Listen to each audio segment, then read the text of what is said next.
Hello, I'm your host, Giselle Gamby, and this is the Intuitive Pull Podcast, where together we'll embrace the plans we did not make yet, unfold businesses and lives that are so much greater in wealth in all ways than any business or life plan could ever achieve. My wish is that you make intuition your most trusted advisor. So, buckle up, get present, and let's go. Hello, dear listeners. Welcome to our new listeners and a big hug to our loyal listeners. Today's episode, I wish that I had it wrapped up a little bit more neatly. I'm still marinating in the retreat that I was a participant on 2 weekends ago. And yet, whilst I would love to have it more neatly wrapped up, I've got a pull to share with you today. Even if it's a little messy, even if it's a little disorganized, and even if it's not complete, I know that the power of what I am to share is really valuable. So that's why I've chosen to not be an A-grade student, but be a C-grade student and have the freedom to share with you today. And I would love your feedback on how this episode, in its imperfection, is speaking to you. I went on retreat. I was facilitated by Jason Snaddon and Penny Patterson, two very powerful people. And I went through a massive process, one that I had no expectation that I would be going through or experiencing at all. And it really took me for 6, knocked me out there for a little while. I'm definitely on the other side of it now, feeling a lot more grounded, peaceful, and grateful for the experience. And really, if there was a subject or a title to give the experience, it was about bringing the shadow to light, the power of bringing the shadow to light. Now, I consciously did not choose to do that. And wasn't as if there was any particular process or question that was asked to tease the shadow out of me. I was on the last day. We were having the last day, and Jason was leading a meditation. And through the meditation, there was a force moving through me, a force, we'll call that love moving through me, because, or even the other day, we were on a group call and we were talking about how grace does the heavy lifting. And then somebody said, I have an issue with that because I've experienced grace to also be a bitch. And you know what? Grace is also a bitch. It was not easy for me on that morning. And absolutely, it was grace. That was a force that was moving through me to love me even more. And how that was going to happen was that a whole lot of dredge that was not acknowledged? Well, I had no choice, actually. I absolutely had no choice but to be with what was turning up. Somebody said to me, you were really brave in, going there. And actually, it wasn't bravery. I actually had no choice. The feelings and the emotions that were arriving, I had no choice. I couldn't have shoved them down if I tried. This is some of the gold that has happened as a result of me embracing this process, as a result of me embracing the shadow and bringing light to the shadow. The context of bringing the shadow to light, my relationship with the masculine, surprise, came to the surface.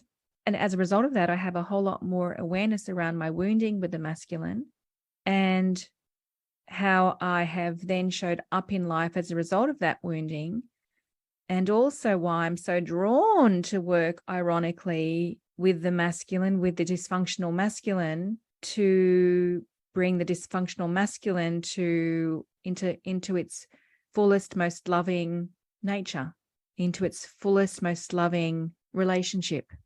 What I didn't expect to experience also, as the stone has continued to gather moss as I've been holding my process since retreat 2 weekends ago, is that I've also got a deeper relationship with the wounding around the feminine, So I need to say this because when we talk about the feminine and the masculine, we automatically think, oh, the masculine is male and the feminine is female. What I want to say here is that no matter what gender we are, we have the masculine within us and we have the feminine within us. So I want you to think about this in that context, not necessarily being gender specific, although you may also go there as well. But in this regard, I really want to hold a more global conversation around this, that it is around the feminine and the masculine nature within us, non-gender specific. We all have that. And if we don't have the masculine and the feminine in balance with each other, well, we're out of balance. And so this is an opportunity to bring balance to the masculine and to the feminine within us. Typically, we associate the masculine with being powerful, and typically we associate the feminine with being unconditionally loving. And that is true. And both the power of the masculine and the unconditional love of the feminine, both of those characteristics are authentic to the masculine and the feminine. But where we get it wrong is when we disassociate the masculine from the feminine and we disassociate the feminine from the masculine. Now, that might sound like a whole lot of gobbledygook. Let me explain. So I'm going to share a perspective on what I see to be the core wounding of the masculine and the feminine. Now, there may be other iterations, and I know that there are, so please take what I'm saying as not being, this is the right way, this is the only way. This is a perspective that really resonates with me through my experience and through also my observation. And yes, there will be other iterations. So be open-minded when you hear my perspective around the wounding. Let's start with the masculine, wounding around the masculine. So yes, in the masculine's true nature, the masculine is powerful. In the wounding of the masculine goes to control of self and control of others. That is the masculine's default when they are not aware. And when they are being fueled by fear, they will operate, the masculine will go into power and control. Whether you're non-gender specific, I can also go into power and control, even though I am in the body of a woman, non-gender specific. In that context of the masculine preference for control, the masculine has a perception that should it take on the feminine aspect of loving self and loving others, then that will equate to a loss of control, and that will be defined as a weakness. Let me say that again. Should the masculine take on, the masculine in its power and control, take on the thought of the feminine, that is, to love self and to love one another, the masculine will perceive that as a loss of control and as a weakness. And so thus that control personality gets defined even more, gets embodied even more. Just have a feel into this when the masculine is in its version of power, that being of control of self and environment. Just feel into the consequence of that. Feel into the consequence of that on self. Feel into the consequence of that on others, including family, partners, and children. Feel into the consequence of that in a work environment and in relationship with parents. Feel into the consequence of that in relationship with themselves. When control is king and love of self and others is demonized as being a loss of control and as being a weakness, one where they will fall apart. Feel into the consequence of that. So that is where the masculine totally separates itself from the feminine and orientates from its wounding. So let's go to the feminine. So the feminine's true nature is to unconditionally love, is to love self and others, to be free with that love.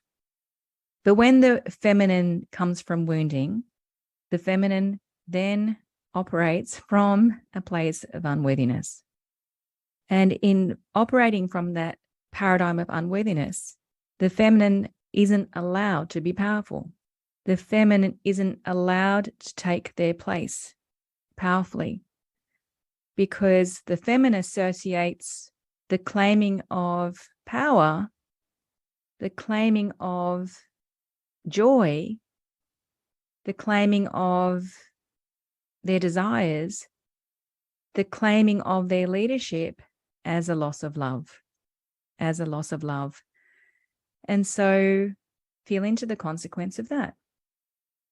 So when the feminine is operating from wounding, meaning that they orientate in their unworthiness, they totally deny the masculine within themselves that is powerful, and they are unable to take their place, to claim their power, their leadership, to claim their joys and desires, and they put themselves last. Feel into the consequence of that on the feminine, on the person who is orientating from that place. Feel into the consequence of that for themselves. And they've totally given up their power, totally given up their desires and joys, totally given up their leadership, totally given up their capacity to create change, to follow their heart, to be a leader of love. Feel the consequence of that on that person. And then feel the consequence of that on their family, on their partners and children. And then feel the consequence of that on the rest of their lives, with their friends, their communities, their parents. Feel into the consequence.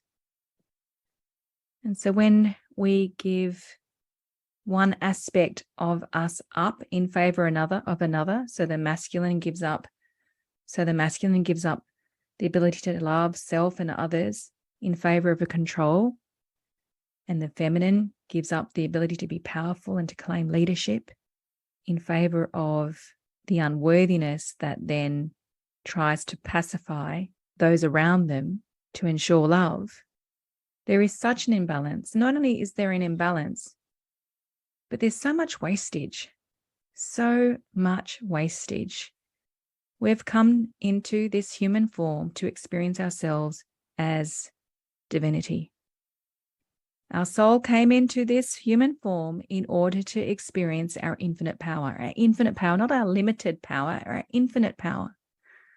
So just think of the wastage of all the possibilities, of all that could be, Just think of the wastage when we operate from wounding.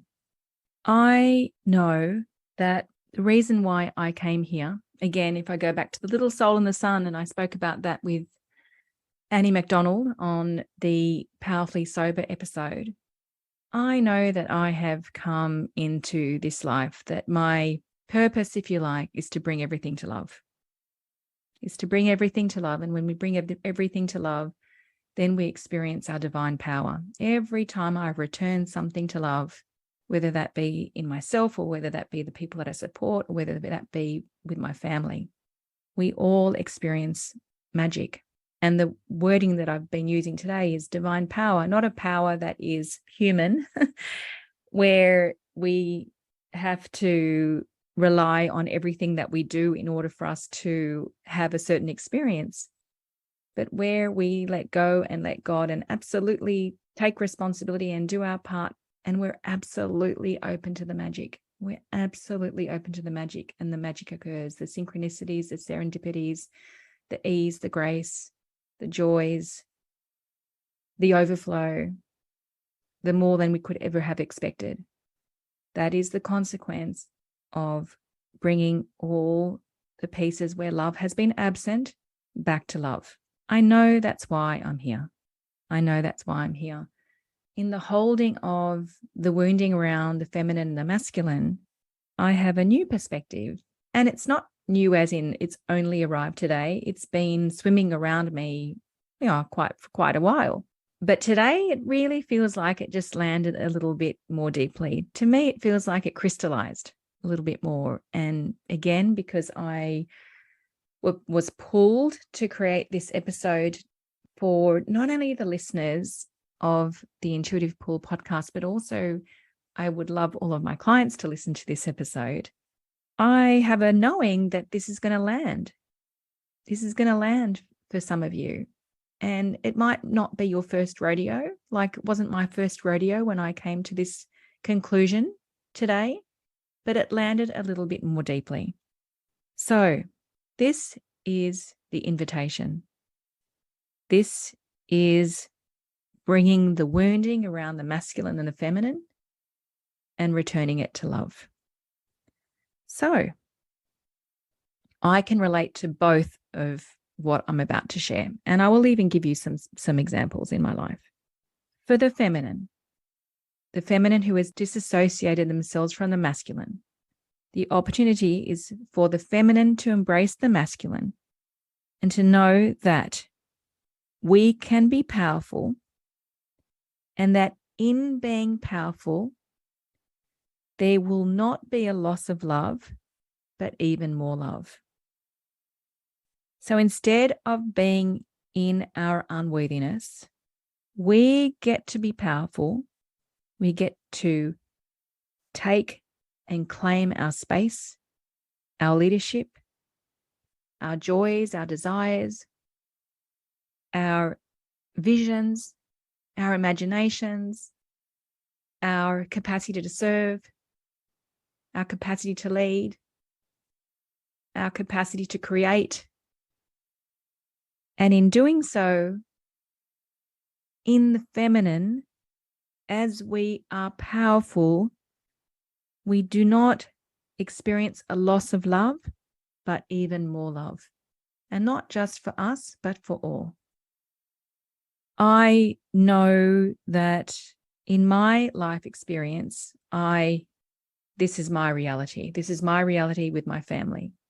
The more I have taken my space to be powerful, even though sometimes it's created a few bumps along the way for my family.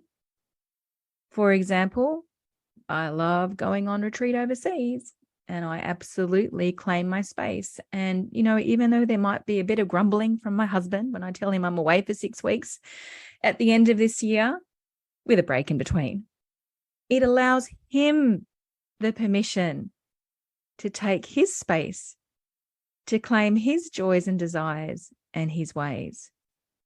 So it's a demonstration. It doesn't come with a loss of love. It doesn't come with an experience of rejection, although there might be a few bumps on the road, and we're all human and we all have our human responses. But if we stand strong in that, the outcome will be one of total acceptance. And not only total acceptance, we are the example for others to live fully and powerfully. So that is the example of the feminine embracing and coming into balance with the masculine. Now for the masculine, embracing the feminine and coming into balance with the feminine. It's about knowing that love of self and love of others won't mean a loss of power. And what it will mean that it will bring more power, even more, not only to self, but to all. So as the masculine embraces the feminine, the ability to love self and to love others freely and vulnerably at times, it won't mean that the masculine has a loss of power. It means that the masculine will be generously sharing their capacity to be powerful with others, particularly as well with others who haven't allowed themselves to be powerful. It's the ultimate gift. It's the ultimate gift. So instead of being in control, as the masculine embraces the feminine and comes into balance with the the masculine generously shares power, the capacity to be powerful for all. I also experience this in my home. There are times when, in my default, I could easily go into power and control. And then I remember, actually, I can share my magic here. I can share my power, which is magical. And I can lead my family in this way rather than leading from power and control. I can bring my intention and my attention to members of my family and what they are trying to achieve. And so it happens. It happens a lot with my husband. It's really interesting. I think I may have mentioned it on another episode, but being an electrician, he's had chronic arthritis in his knee. He thought he was going to have to retire because he can't crawl through roofs or ceilings anymore. And he was talking about needing to, potentially look at another career. And I thought, you know what, I'm going to really bring my intention and my attention here and hold space for magic. And out of the blue came a contract, which is like really good for his body. And it works really well for him. So I'm aware of that. Yeah, I'm aware of that. So this is the opportunity that we have. And not only do we have this opportunity for ourselves, but we also, if we're parents, we have the opportunity to demonstrate this for our children. At the same time, I'm also very realistic at the moment, having a 16-year-old son who would go, oh, mom. And yet I'm holding space for this. And for my daughter, absolutely, I'm holding space for her to be powerful and to see that it only brings more love into her world for herself and others. So this was the power of the retreat.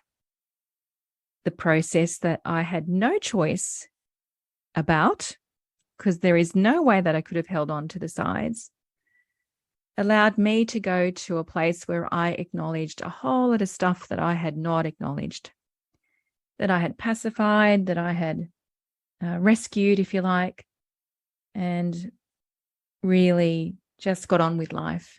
And bringing the shadow to light not only was for me, in that it was an act of self-love, again, not one that I had determined, but Grace was a bitch that day and she absolutely worked through me. And, I'm really grateful because I have a whole lot more space within myself to hold the shadow in others. I already had a pretty big space and now I have even a whole lot more space to hold the shadow in others, and also this piece that really has crystallized around the masculine and the feminine coming into balance. I'm super, super grateful for. And I know that's part of what I'm here for in this life. I know I am, not only for men, but also for women. And that I know for sure. In Annie McDonald's words, all of this is a sacred walk. All of this is a sacred walk. And one of the things that I'm really appreciative for as well is that trauma and suffering, I cannot imagine what it would be like to only hold trauma and suffering from a human perspective, from this 3D perspective.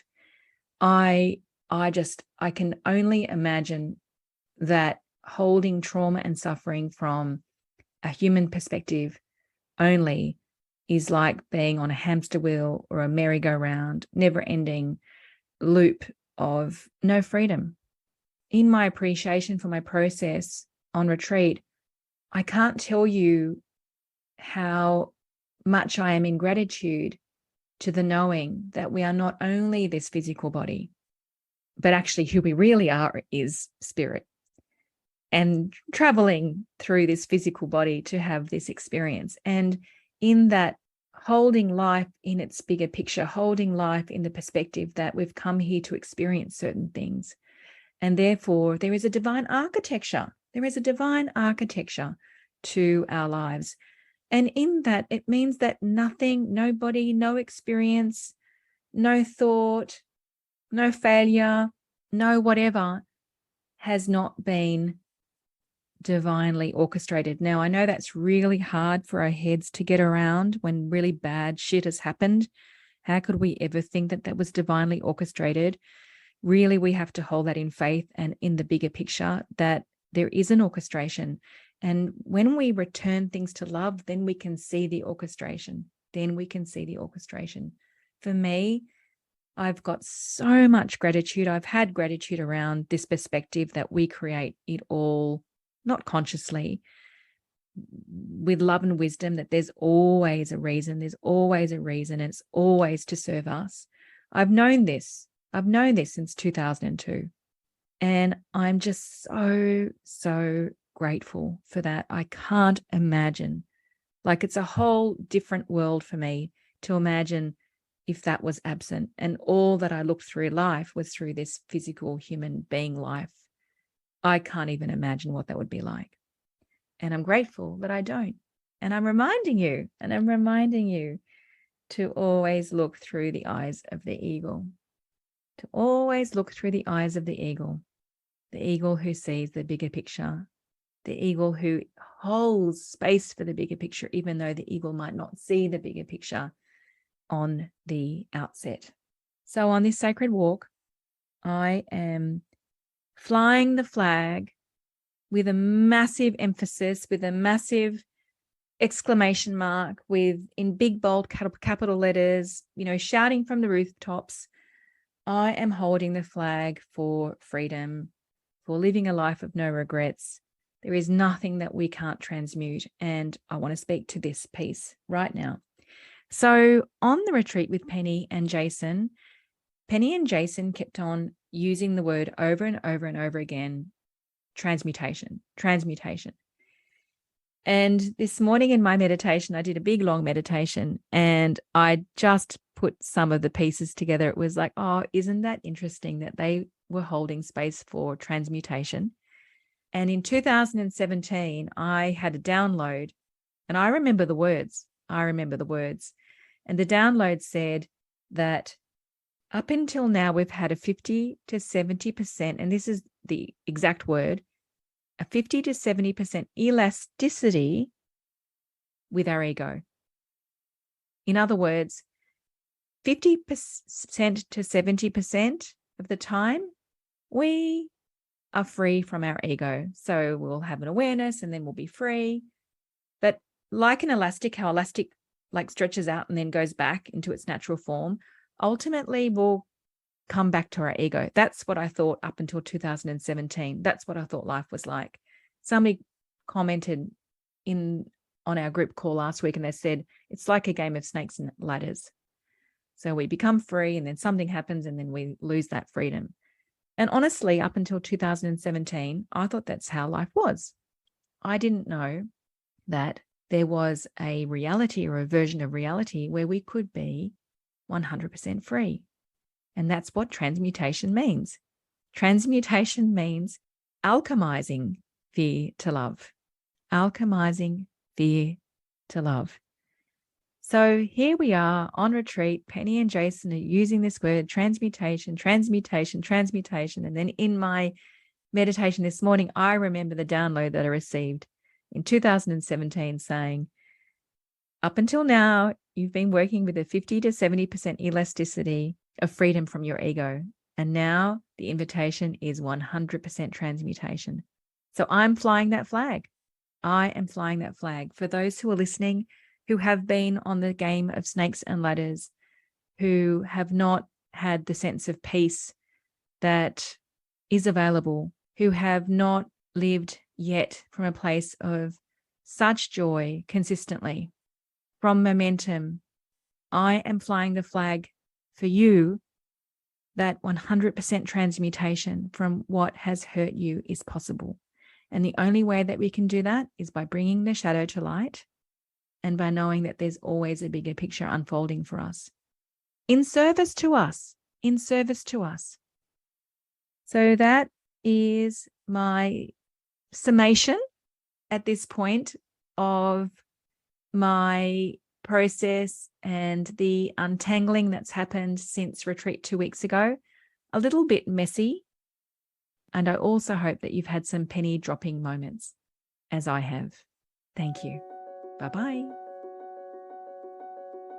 If you enjoyed this episode or previous episodes, I would so appreciate you sharing the love and letting your family, friends, and colleagues know about this podcast, because the only way that it's going to get out there is if we use word of mouth, the good old word of mouth. So I have my hands in appreciation for you, for those who have already been sharing the love.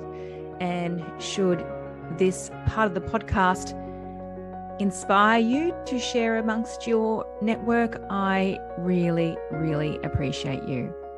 Also, I've been saying that I am also returning to my first love, which is writing. So if you would like to receive me in your inbox every week, there is a link in the show notes where you'll be able to subscribe, and I look forward to writing to you.